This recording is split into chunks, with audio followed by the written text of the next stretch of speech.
हो गया। चलो ध्यान दो।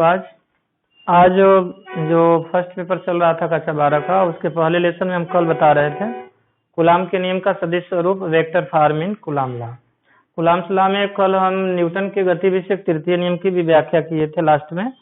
आज देखो हम बताना चाह रहे हैं बहुल आवेशों के कारण बल और अध्यारोपण का सिद्धांत। जैसा कक्षा 11 में भी हम अध्यारोपण का सिद्धांत बताए हैं, बहुल आवेशों के कारण बल, अध्यारोपण का सिद्धांत, बहुल आवेशों के बीच बल, आवेशों के बीच बल, अध्यारोपण का सिद्धांत के बीच बल, इसी में होगा अध्यारोपण का सिद्धांत।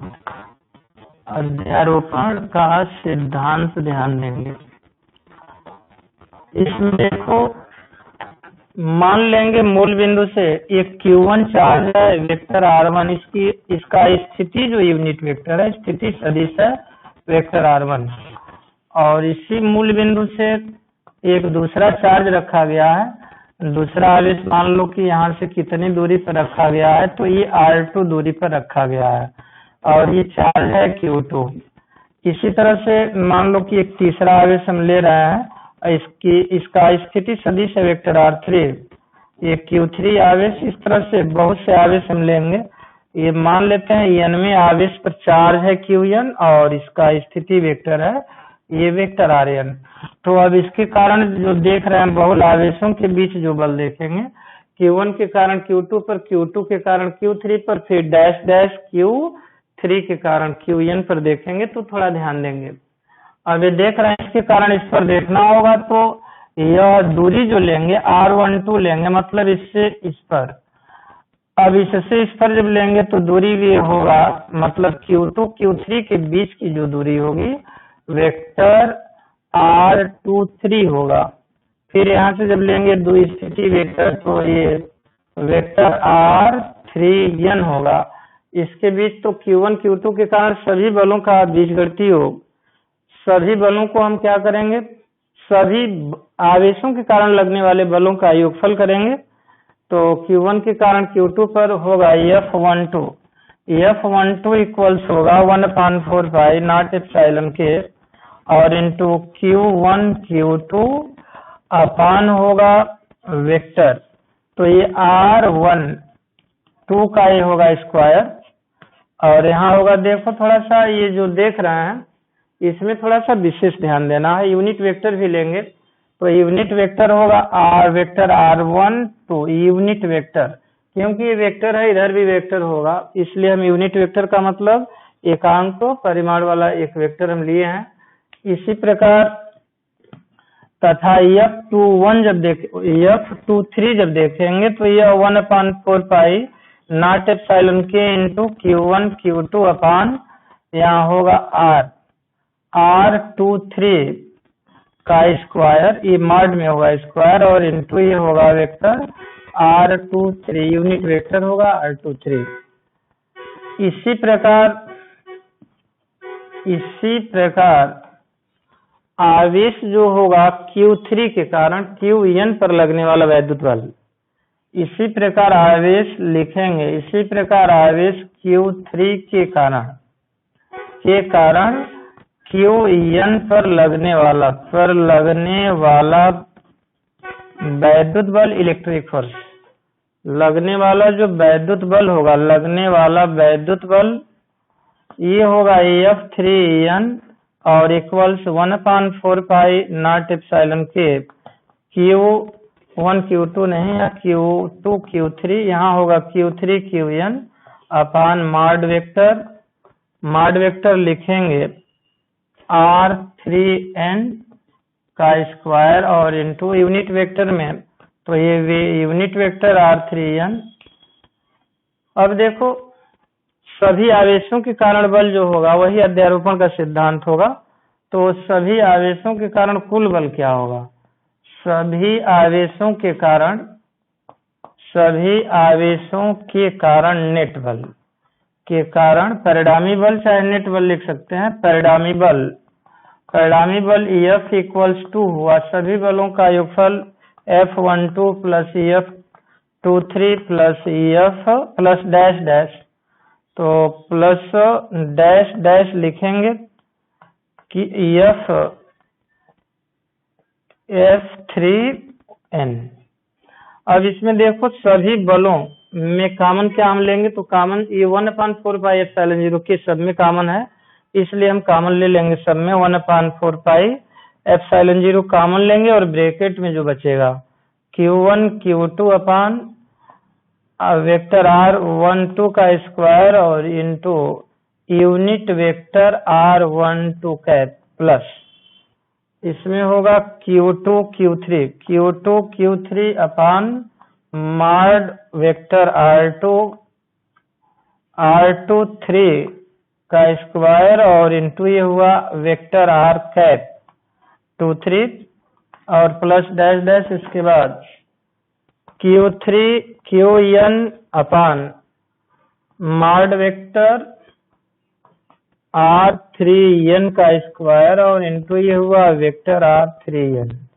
यही होगा, यही अध्यारोपण का सिद्धांत होगा, जैसा कि हम वेव वाले लेसन में बताए थे कि जब किसी माध्यम में दो तरंगे बिना एक दूसरे को प्रभावित किए चलती हैं तो किसी क्षण उन दोनों तरंगों के द्वारा जो उत्पन्न विस्थापन होगा उसका योगफल दोनों तरंगों के अलग अलग विस्थापनों के सदिश योग के बराबर होता है। वही यहाँ भी है, सभी आवेशों के कारण अलग अलग जो बल लग रहा है सबका योगफल परिणामी बल के क्या होगा, बराबर होगा।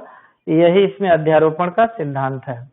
अब इसके बाद देखें कि कुलामी जो बल है उसका हम गुरुत्वाकर्षण बल से तुलना करेंगे कि कौन ज्यादा है कौन कम है, थोड़ा ध्यान देंगे।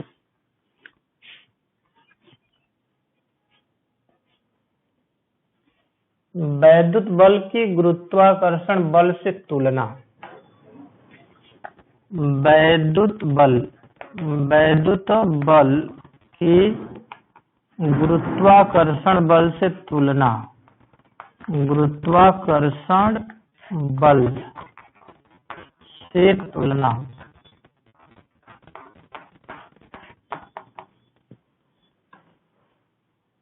अब इसमें सभी लोग ध्यान देंगे कि वैद्युत बल और गुरुत्वाकर्षण बल, तो हम देखो इसमें आवेशों के कारण तो वैद्युत बल होता है और द्रव्यमान के कारण होता है गुरुत्व बल। तो कोई पार्टिकल मतलब कोई हम ऐसा पार्टिकल लेंगे जिसमें कुछ मास भी हमें मालूम हो और उस पर कुछ चार्ज भी मालूम हो। तो एक हम ले रहे हैं एक छोटा सा कण जिसको हम इलेक्ट्रॉन प्रोटॉन कहते हैं, तो प्रोटॉन प्रोटॉन ले लें चाहे इलेक्ट्रॉन इलेक्ट्रॉन ले लें। देखो एक आवेशित कण लेंगे, चार्ज पार्टिकल इलेक्ट्रॉन ले रहे हैं, तो इलेक्ट्रॉन का हमें आवेश भी मालूम है और उसका मास भी मालूम है। तो दूसरा इलेक्ट्रॉन भी ले रहा है तो इसका भी मास मालूम है और इस पर चार्ज भी हमें मालूम है।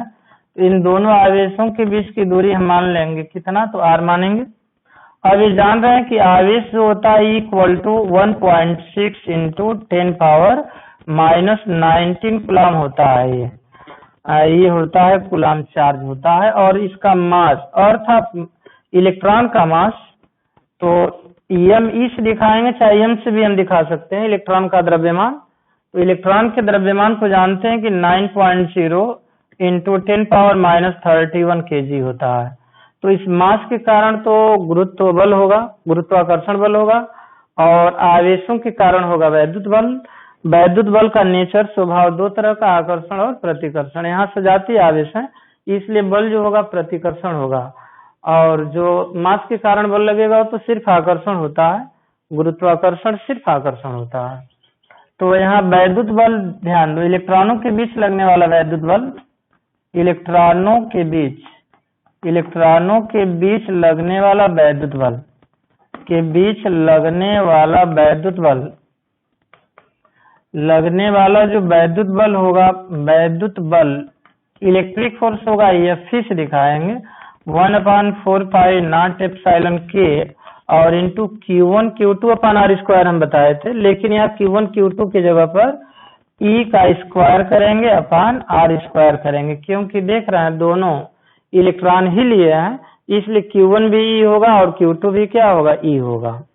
तो अब इसमें मान रख दिया जाए तो ये इलेक्ट्रिक फोर्स 9 इंटू 10⁻9 मान कल बताया गया था। E तो 1.6 गुणे 1.6 गुणे 10 का घात है -38, 19 दूना 38 अपान आर का मान तो हम नहीं जानते, तो आर स्क्वायर लिख देंगे। इतने न्यूटन का कौन सा बल लग रहा है, तो इलेक्ट्रिक फोर्स लग रहा है इलेक्ट्रॉनों के बीच। अब इलेक्ट्रॉनों के बीच लगने वाला क्या देखना है, गुरुत्वाकर्षण बल, ग्रेविटेशनल फोर्स। इलेक्ट्रॉनों के मध्य लगने वाला कौन सा बल, लगने वाला गुरुत्वाकर्षण बल। और ये गुरुत्वाकर्षण बल होगा, गुरुत्वाकर्षण बल वह एफ जी से, ग्रेविटेशनल फोर्स है इसलिए एफ जी से, और यह इक्वल्स होगा G into m1 m2 upon r square, तुम लोगों को बताया गया होगा। तो अब ये देखो जी का जो सार्वत्रिक गुरुत्वाकर्षण स्थिरांक है, कक्षा 11 में पढ़े होंगे, F G equal to capital G का मान 6.67 इंटू 10⁹ होता है कि नहीं होता है। और m1 का मान तो जान रहे हैं कि 9 गुणे 9 गुणे 10 की घात -31 दूना 62, और अपान क्या होगा, आर स्क्वायर होगा। बोलो अब इसमें अब क्या करना है, इतने न्यूटन का बल तो लग रहा है, देखना है कौन ज्यादा है, किसका कितना गुना कौन है, ये देखना है।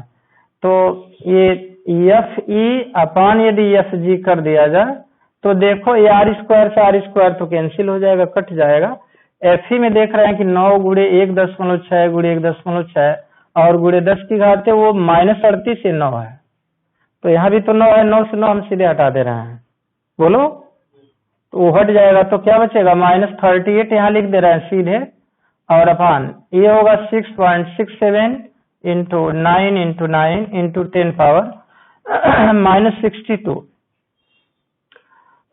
अब देखो इसको कैलकुलेशन करेंगे, गुणा भाग करेंगे, तो गुणा भाग करने पर एक ये 9 से ये 9 तो कट ही जाएगा, कैंसिल हो जाएगा,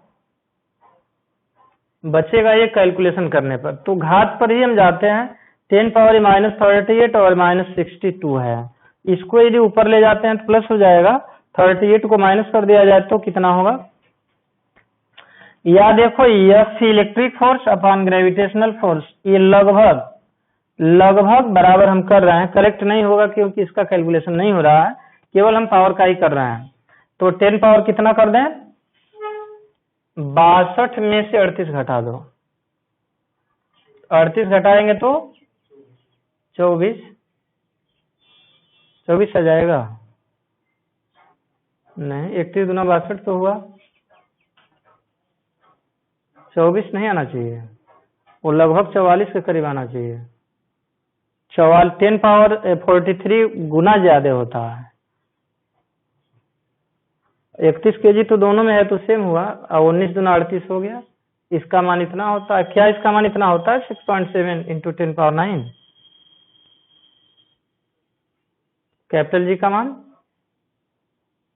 केजी में होता है 31, उतना हो गया, आर स्क्वायर से कट ही गया, कितना होता है,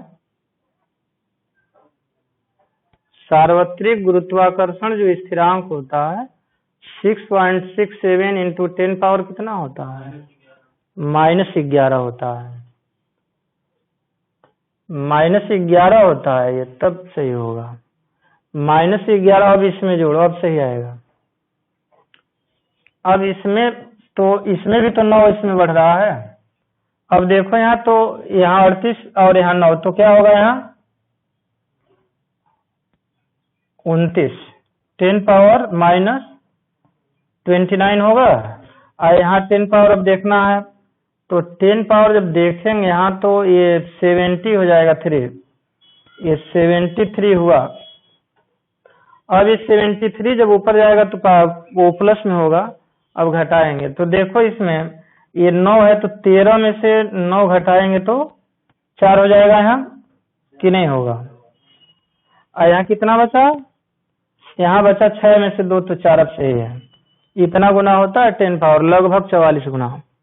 अब बताओ इसका तो अपान 1 यहाँ है, तो एफ इक्वल टू कितना हुआ, एफ इक्वल टू हुआ 10 पावर 44 इंटू एफ जी। अब इसमें बड़ा कौन है, ध्यान देंगे, यदि ग्रेविटेशनल फोर्स यदि 1 न्यूटन रहे तो इलेक्ट्रिक फोर्स 10 की घात 44 न्यूटन होगा, मतलब गुरुत्वाकर्षण बल की तुलना में इलेक्ट्रिक फोर्स बहुत ही ज्यादा होता है, प्रबल होता है। कितना? तो लगभग 10 की घाते 44। तो ये करेक्ट नहीं होता, 10 की घाते 43 के लगभग आएगा ये, क्योंकि इसका कैलकुलेशन हम छोड़े हैं यहाँ, एक घात कम होगा यहाँ। वो लगभग 10 की घाते 44 कर दिया जाता है, लेकिन वो करेक्ट 10 की घाते 43 गुना होता है, ज्यादा होता है। तो कहने का मतलब एक न्यूटन यदि गुरुत्वाकर्षण बल ने इलेक्ट्रॉनों के बीच लगेगा तो इलेक्ट्रिक फोर्स 10 की घाते 44 गुना ज्यादा।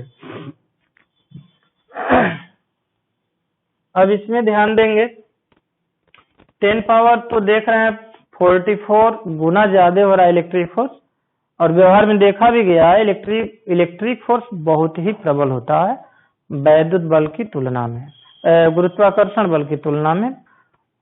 तो इसके बाद अब देखेंगे अगली हेडिंग, और जो कि अगली हेडिंग बहुत ही इंपॉर्टेंट होगी। अभी चार्ज ही चलेगा, आवेश के बारे में भी बताना है। अभी आवेश आज समाप्त तो नहीं हो पाएगा, कल उसको हम समाप्त करके इलेक्ट्रिक फील्ड बताएंगे, वैद्युत क्षेत्र। अभी चलेगा आवेश ही।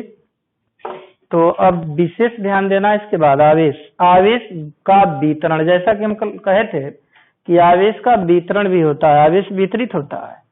आवेश जो होता है वितरित होता है, आवेश संरक्षित होता है, कल बताया गया था। आवेशों का क्वांटीकरण भी होता है और आवेशों का बीजगणितीय योग होता है, ये हम बताए थे। अब हम क्या करें इसके बाद, तो दिखाना है distribution of charge. Distribution of charge में ध्यान देंगे 3 तरह का हम आवेश वितरण, फिर आवेश वितरण के कारण बल भी दिखाना है। तो अब देखो आवेश वितरण के कारण बल तो देखेंगे बाद में, आवेशों का देखेंगे वितरण। आवेशों का वितरण, आवेशों का वितरण ध्यान देना, आवेशों का वितरण। आवेश कैसे वितरित होता है हमें दिखाना है। Distribution of charge, distribution of charge, distribution of charge ध्यान देंगे। इसमें एक लंबे तार को तो देखे ही होंगे सभी लोग, एक लंबा तार और एक जो ब्लैक बोर्ड दिखाई दे रहा है ऐसे सरफेस, जैसे मान लो ये देख रहे हैं, इसमें लेंथ के साथ इसमें चौड़ाई भी है, मतलब इसके पास एरिया है, मतलब इसके पास क्षेत्रफल है, और क्षेत्रफल तो है। इसको यदि हम चार्ज दें तो उस चार्ज का इस पे डिस्ट्रीब्यूशन कैसे होगा ये हमें दिखाना है। एक लंबा वायर ले लें तो उसको भी हम क्या करते हैं, चार्ज देते हैं, तो उसका भी डिस्ट्रीब्यूशन हो जाता है, उस पतले तार में भी आवेश का वितरण हो जाता है। यदि मान लो कोई ऐसी हम वस्तु लें जिसमें न तो लंबाई हो न चौड़ाई हो, केवल आयतन हो, जैसे मान लो एक गोला हम ले लें, गोला देखे होंगे, गोला ले लिया जाए, तो धातु का यदि गोला लेकर उसको हम यदि चार्ज दें तो उस पर भी चार्ज क्या होगा, वितरित होगा, डिस्ट्रीब्यूशन उसका भी होगा। तो देखो हमारे समझ से आवेश का वितरण 3 तरह का होगा। यदि चालक में ही आवेश का वितरण होता है, कुचालकों में नहीं। तो यदि हम चालक एक लंबे तार के रूप में ले रहे हैं तो उसमें वितरण होगा रेखीय वितरण, लीनियर डिस्ट्रीब्यूशन ऑफ चार्ज होगा, जिसको हम दिखाएंगे, उसके कारण बल दिखाएंगे। और यदि मान लो एक ऐसा हम चालक लें जिसमें लंबाई चौड़ाई हो, मोटाई बहुत कम हो, मतलब एक चादर ले लें लोहे की, तो उसमें जो वितरण होगा वह एक तरह का वितरण होगा, उसको हम क्या कहेंगे, तो उसको कहेंगे, ध्यान दो, आवेश का पृष्ठ वितरण, मतलब घनत्व से भी बात आएगा, आवेश का घनत्व भी 3 तरह का दिखाएंगे। तो देखो यदि एक चालक लंबे तार के रूप में है तो रेखीय आवेश घनत्व होगा, वितरण तो लंबाई की दिशा में होगा। आवेश का रेखीय घनत्व, आवेश का रेखीय घनत्व नंबर 1, आवेश का रेखीय घनत्व, आवेश का रेखीय घनत्व, आवेश का रेखीय घनत्व, आवेश का रेखीय घनत्व मतलब लीनियर डेंसिटी ऑफ चार्ज। तो हम क्या लिए हैं कि एक लंबा तार ले लिए हैं, तो लंबा जो तार है पतला होगा, लंबाई की तुलना में उसकी मोटाई को हम अति सूक्ष्म मान लेंगे, तो आवेश का रेखीय घनत्व होगा, इसको लेमडा से दिखाएंगे, और लेमडा बराबर होगा, ध्यान देना, ये dq, dq का मतलब अति सूक्ष्म चार्ज, तो लंबाई भी dl होगी अति सूक्ष्म, कहने का मतलब आवेश बटा लंबाई ही क्या कहलाएगा, आवेश का रेखीय घनत्व कहलाएगा। जैसे जैसे लंबाई को हम बढ़ाएंगे वैसे वैसे चार्ज भी ज्यादा देना पड़ेगा, लंबाई बढ़ेगी तो चार्ज भी बढ़ेगा। तो यहाँ लिख दे रहा है आवेश का रेखीय घनत्व बराबर, सूत्र याद रखना, आवेश का रेखीय घनत्व, आवेश का जो रेखीय घनत्व होता है ये बराबर क्या होता है, आवेश बटा लंबाई, आवेश बटे लंबाई। और इसको दिखाएंगे लेमडा से, ध्यान देंगे तो डी क्यू चार्ज इक्वल, कहीं आवेश की बात आएगी तो लेमडा इंटू हम डीएल भी लिख सकते हैं कि नहीं लिख सकते हैं, बोलो। जहां लेमडा होगा आवेश का रेखीय घनत्व, तो डीएल होगा चालक की लंबाई और लेमडा आवेश का रेखीय घनत्व। अब इसके बाद देखेंगे दूसरे नंबर पर आवेश का पृष्ठ घनत्व, जैसे क्या नाम लिए हैं, आवेश का पृष्ठ घनत्व। आवेश का पृष्ठ जो घनत्व होगा, सरफेस जो डेंसिटी होगी चार्ज की वो क्या होगी, तो उसको सिग्मा से दिखाएंगे। तो ये आवेश का पृष्ठ घनत्व, पृष्ठ घनत्व यह बराबर होगा क्षेत्रफल, आवेश बटा क्षेत्रफल होता है, आवेश बटा क्षेत्रफल होता है। कोई पूछेगा ध्यान देना, आवेश के पृष्ठ घनत्व को सिग्मा से दिखाया जाता है, सिग्मा बराबर डी क्यू अपान क्षेत्रफल, इसको डी एस से दिखाया जाएगा। आवेश बटा क्षेत्रफल ही होता है आवेश का पृष्ठ घनत्व, और ये होगा या charge D Q equals to ये सिग्मा इंटू डी एस, आवश्यकता पड़ेगी। इसके बाद हम बल का अध्ययन करेंगे आवेश के बाद, तो इसकी आवश्यकता पड़ेगी, याद रखना होगा। देखो आवेश का पृष्ठ घनत्व कोई पूछेगा बता देना, आवेश बटे क्षेत्रफल ही आवेश का पृष्ठ घनत्व। आवेश का कोई रेखीय घनत्व पूछा तो बता देना कि आवेश बटे लंबाई होगा आवेश का रेखीय घनत्व। अब देखेंगे तीसरे नंबर पर आवेश का आयतन घनत्व, आवेश का आयतन घनत्व, आवेश का आयतन घनत्व। तो आवेश का आयतन घनत्व कोई पूछेगा कि वॉल्यूम डेंसिटी ऑफ चार्ज क्या होता है, तो वॉल्यूम डेंसिटी ऑफ चार्ज में थोड़ा सा ध्यान देंगे। यहाँ आयतन की बात है तो आवेश बटा आयतन सीधे लिखेंगे और उसको रो से दिखाया जाएगा, ध्यान दो। ये आयतन घनत्व, आवेश का आयतन घनत्व, आवेश का आयतन घनत्व, वॉल्यूम डेंसिटी जो होगी चार्ज की वो इक्वल टू होगा आवेश चार्ज क्यू अपान आयतन लिखेंगे वॉल्यूम, तो इसको तो रो से दिखाया गया, rho equal to D Q, इसको आयतन है तो डीवी से दिखाएंगे सूक्ष्म आयतन, तो चार्ज भी सूक्ष्म, या D Q equals to rho into ये होगा डीवी। तो इस तरह से आवेश का हम 3 घनत्व बताए। आगे इन चीजों की आवश्यकता पड़ेगी अगले लेसनों में, ध्यान देना। आवेश का कहीं रेखीय घनत्व तो समझ लेंगे लेमडा, ये आवेश बटा लंबाई। यदि पृष्ठ घनत्व की बात आती है तो आवेश बटे क्षेत्रफल, यदि आवेश की आयतन घनत्व की कहीं बात आएगी तो समझ लेंगे आवेश बटे आयतन। अब इसके बाद हम जो देखते हैं वस्तुओं को, उसमें यही होता है, कुछ में आयतन होता है, कुछ में क्षेत्रफल हम लेते हैं और किसी में क्या करेंगे, लंबाई लेंगे। जैसे एग्जाम्पल अभी दिए थे पतला तार, एक पतली प्लेट लें तो पतली प्लेट में लंबाई चौड़ाई होगी, मोटाई बहुत कम होगी। और यदि एक गोला ले लेते हैं तो गोला में तो न लंबाई है न चौड़ाई है, उसका आयतन से ही मतलब होगा। देखो इसके बाद हम बताएंगे तुम लोगों को, बहुत इंपॉर्टेंट लेसन आगे शुरू करेंगे। एक लंबे तार के कारण, अनंत लंबाई के तार के कारण हम इलेक्ट्रिक फील्ड दिखाएंगे, वैद्युत क्षेत्र। फिर उसके बाद क्या करेंगे, अनंत लंबाई, अनंत विस्तार वाली समतल चादर लेंगे, उसके कारण वैद्युत क्षेत्र देखेंगे। और एक तो दिखाएंगे, एक गोली कोष लेंगे, खोखला गोला लेंगे, उसके कारण वैद्युत क्षेत्र देखना, उसके पृष्ठ पर, उसके अंदर, उसके बाहर, ये तो वैद्युत क्षेत्र। उसके बाद वैद्युत विभव भी हम बताएंगे, तो वहां इसकी जरूरत पड़ेगी। जैसे हम वैद्युत क्षेत्र निकालेंगे किसके कारण, लंबे तार के रूप, लंबे तार के कारण, आवेशित लंबे चालक तार के कारण वैद्युत क्षेत्र, तो वहां आवेश का रेखीय घनत्व आ जाएगा। यदि अनंत विस्तार वाली समतल चादर ले लें, उसके निकट वैद्युत क्षेत्र देखेंगे तो आवेश का क्या आ जाएगा, पृष्ठ घनत्व आ जाएगा। यदि एक गोला ले लें, ठोस गोला लेंगे, खोखला गोला लेंगे, चालक लेंगे और चालक भी लेंगे, सब दिखाना है, तो उसके कारण आवेश का पृष्ठ घनत्व क्या होगा, आवेश का पृष्ठ घनत्व नहीं, आवेश का आयतन घनत्व होगा रो, तो वो सब दिखाना है आगे। इस तरह से तो अभी हम आवेश का घनत्व दिखाए, लेकिन इसके कारण बल भी है। जहां आवेश की बात आएगी वहां बल की अवश्य बात आएगी।